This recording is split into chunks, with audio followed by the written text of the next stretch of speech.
Hi, welcome to the next video. So in this video, we are discussing another type of question, somewhat different from that we discuss usually. So in this question, we are given as a series RL circuit. So we have a series RL circuit connected to a voltage source, right? The voltage source is 100 volt, 50 hertz. Okay, we don't know about the R and L, but it is given that the power consumed, the active power is 160 watts, 160 watts, and the power factor cos phi.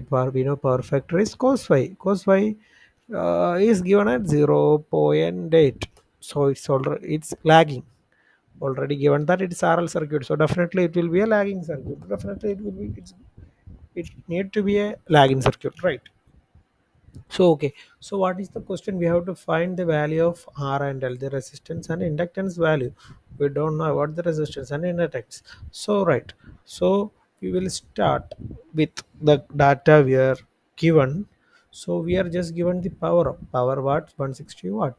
So what is the equation for the power? We know power is VI cos phi for single phase power.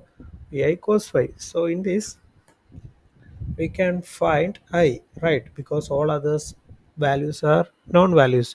We know the voltage, we know the cos phi power factor, and we are given with the active power.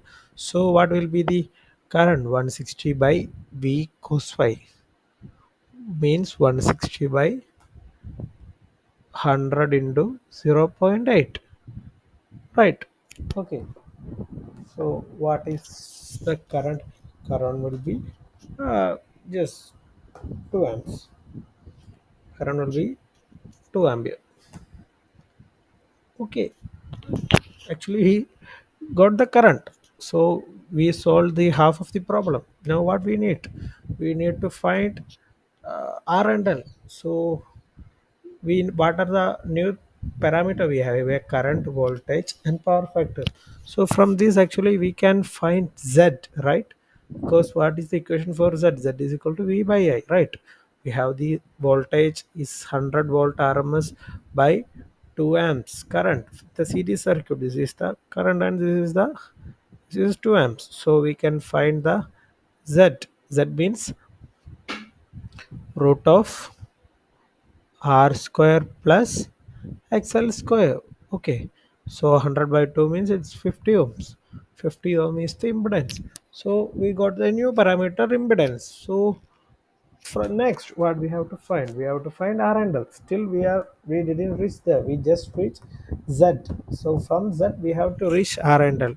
So relating with Z, R and L and cos phi, we have an equation, right? Cos phi is equal to, which means the power factor. Power factor is R by Z, ratio of resistance to the impedance. We don't know resistance, but we know about the impedance, right? We just find the impedance 50 ohms.